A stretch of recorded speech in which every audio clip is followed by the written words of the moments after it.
आज एक नया मोटिवेशनल विषय ले रहे हैं दोस्तों।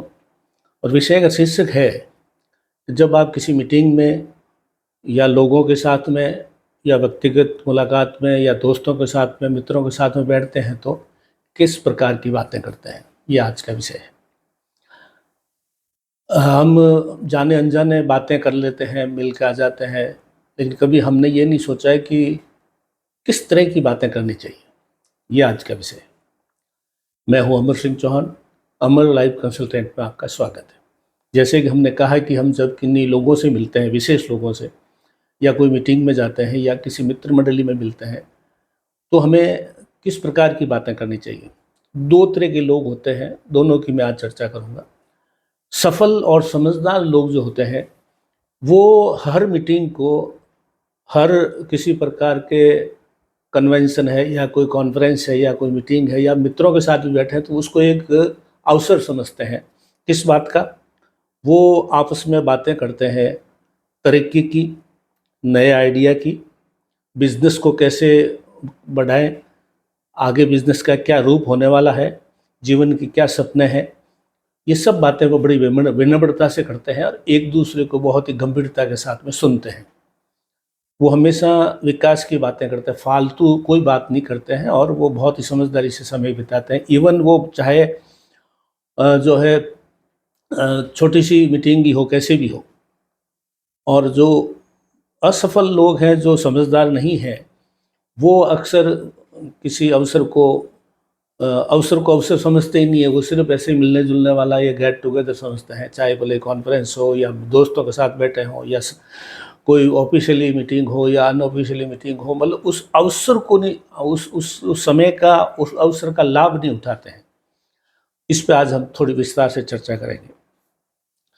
जैसे कि मैं कई लोगों के साथ में मुझे बैठने का मौका मिला और आजकल मैं मोटिवेशनल स्पीकर भी हूँ, तो मैं कई जगह जो है मोटिवेशनल लेक्चर देने भी चाहता हूँ और बहुत से लोगों से, बड़े बड़े लोगों को मिलने का अवसर मिला है। और मैं एस्ट्रोलॉजर भी हूँ, तो मुझे बहुत बड़े बड़े उद्योगपतियों को, बड़े अफसरों को, IAS IPS या इस तरह के अफसर हैं, या बड़े पॉलिटिशियन है, मिनिस्टर है, इस तरह के बड़े लोगों से, MP MLA, बहुत अलग अलग प्रकार के लोगों से मिलने का मौका मिला मेरे को।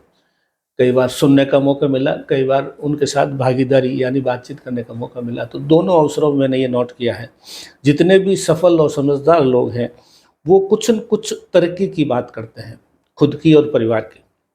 वो हर आइडिया को, दूसरा जो बोल रहा है उसको बहुत ध्यान से सुनते हैं और उसमें कुछ न कुछ खुद के लिए अवसर ढूंढते हैं। और देश विदेश में क्या हो रहा है, आगे बिजनेस का क्या होने वाला है। जैसे कि आपने देखा होगा कि संचार क्रांति में पहले कोई टाइम लैंडलाइन फ़ोन होता था, और पहले तो एक मोहल्ले में एक आध फ़ोन होता था। फिर धीरे धीरे वो टेलीफोन जो है, STD बूथ खुले थे, तो वो भी लोग समझते थे बहुत बड़ी बात है। फिर धीरे धीरे मोबाइल आ गए, फिर ये एंड्रॉयड वाला ये फ़ोन आ गए। देखिए आप कितने तरीके, अगर आप उसी से चिपके रहोगे तो कुछ भी नहीं सीख सकोगे। इसी तरीके से बिजनेस का आइडिया लेते हैं ये लोग और आपस में इंटरव्यू करते हैं, बातचीत करते हैं, देखते हैं कि बोलने वाला कौन है। अगर डॉक्टर है तो उससे स्वास्थ्य की बात समझेंगे, बड़ा बिजनेसमैन है तो उसको ये समझेंगे कि किस तरीके से इन्होंने बिजनेस को बढ़ाया। और कुछ न कुछ संस्कार की बात करते हैं, क्योंकि वो सभी लोग समझदार और संस्कारी होते हैं जब भी सफल हुए हैं, ये मान के चलिए।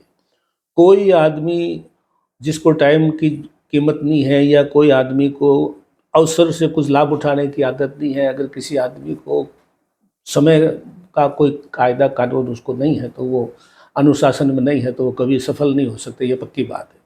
सफलता के लिए बेहद अनुशासन चाहिए, विनम्रता चाहिए, सीखने का प्रवृत्ति चाहिए। हर बातचीत को वो पकड़ता है कि मैं यहाँ से कुछ क्या प्राप्त करके मेरे जीवन को संवार सकता हूँ। ये सफल और समझदार लोग बातचीत में ये बातें करते हैं। असफल लोग और जो समझदार नहीं हैं, वो अक्सर आप देखा होगा, चाहे वो मीटिंग में गए हैं, किसी ऑफिशियली मीटिंग में गए हैं, या आपस में कोई एक ग्रुप में बैठे हैं, या मित्र मंडली में वैसे ही बैठे हैं, अनऑफिशियली कोई चीज़ों में बैठे हैं, या कैसे भी बैठे हैं, वो निरर्थक बातें करते मिलेंगे आपको। और अपने जो उल्टी सीधे आदतें हैं उनको बड़ा चढ़ा के बोलना, स्वास्थ्य का उनको ध्यान नहीं है। इंटरव्यू वगैरह में, विदेशों में जो कोई जो चीज़ें हो रही उनका उनको कोई मतलब नहीं है, वो एक दूसरे की टांग खिंचाई करेंगे। जो मित्र मीटिंग में उपस्थित नहीं है उसकी बुराई करना शुरू कर देंगे। ये एक बहुत बड़ा जो है करेंगे। या खुद के पास में कोई गलत आते हैं, शराब पीते हैं, तो बड़ा चढ़ा के बोलेंगे मैं इतना पैक पी लेता हूँ या ये करता हूँ, फिर भी मैं गाड़ी चला के घर चला जाता हूँ। ऐसे वो उल्टी सीधी हरकतों को, ऐसी बातों को वो समझते हैं कि मैं ये कह करके बोल करके बड़ा हो जाऊँगा। तो ऐसे लोगों से कुछ भी सब प्राप्त नहीं होता है। इसलिए ये छोटा सा विषय है, लेकिन इसके दोनों पॉइंट समझने की कोशिश कीजिए। सफल लोगों के साथ बैठेंगे तो कुछ न कुछ आप वहाँ से प्राप्त करके ले करके कोई ज्ञान, कोई आइडिया, कोई अवसर, आप कहीं न कहीं से कुछ न कुछ लाभान्वित होकर निकलेंगे। निरर्थक लोगों के साथ बैठेंगे, असफल लोगों के साथ बैठेंगे, जिनको जीवन में निठल्ले टाइप लोग हैं उनके साथ बैठेंगे, तो आप मान के चलिए आप अपनी शांति ख़त्म करके आएंगे।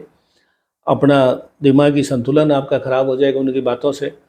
वो उल्टी सीधी बातों को बड़ा समझते हैं, गलत आदतों को बड़ा समझते हैं, एक दूसरे की टांग खिंचाने को बड़ा समझते हैं। कोई सफल आदमी मान लो उनको मिल गया तो उसको जो है चिढ़ाने में उनको मज़ा आता है, या वो कहेंगे कि इतना सफल हो गया, समाज के लिए क्या किया। वो ये नहीं समझते हैं कि तुम भी थोड़े बहुत सफल हो, तुमने समाज के लिए क्या किया। वो ऐसा नहीं, वो हमेशा बुराई बुराई बुराई, आलोचना, चुगली, टांग खिंचाई, इसके अलावा उनको कुछ भी नहीं आता। ऐसे लोगों से बचिए, ऐसे लोगों से मित्रता न करें। ऐसे लोगों के साथ नहीं बैठने का अवसर मिल भी जाए, चुपचाप सुन लें और निकल जाएं। कोशिश ये करें कि आपसे जो बड़े सफल लोग हैं, बड़े से बड़े दुनिया में लोग सफल है, कोई किसी की सीमा नहीं है, अथाह है, तो लेकिन फिर भी जिस लेवल पर आप है उससे बड़े लेवल के लोगों के साथ बैठने की कोशिश करें, जिससे आपको ज़िंदगी के मायने, ज़िंदगी की तरीक़ी कैसे हो सकती है, बिजनेस में सफल कैसे हुआ जा सकता है, या जो है नए आइडिया क्या चल रहे हैं, विश्व लेवल पे क्या हो रहा है, स्थानीय स्तर पे क्या हो रहा है, देश और दुनिया में क्या हो रहा है, हमें इससे क्या कुछ सीखने को मिल सकता है, हम किस प्रकार से इन चीज़ों का लाभ उठा सकते हैं, ये चीज़ें सीखने की है। और किसी ने बहुत सही कहा, अगर किसी मनुष्य के बारे में, किसी व्यक्ति के बारे में आपको जानना हो, किसी इंसान के बारे में जानना हो, तो आप उसके दोस्तों को देख लीजिए कि उसके दोस्त कैसे हैं, वैसे ही वो है। इसलिए दोस्ती करने से पहले भी आप देखिए कि मैं इनके दोस्ती करने के लायक हूँ या नहीं हूँ। लायक मतलब इनके साथ बैठूँ या ना बैठूँ। सफल लोगों के साथ बैठिए, आप भी सफल ही हो बनिए कि लोग भी आपके साथ बैठने के लिए ललायित हो। कुछ न कुछ नया सीखिए, संस्कार मत छोड़िए, चाहे बोले कितने भी पैसे वाले हो जाएं। अच्छी बातें कीजिए, धर्म की बातें कीजिए, भगवान की बातें कीजिए, ईश्वर की बातें कीजिए, तरक्की की बातें कीजिए, अगले सपनों की बातें कीजिए। तो आज अमर लाइफ कंसल्टेंट में इतना ही दोस्तों, धन्यवाद।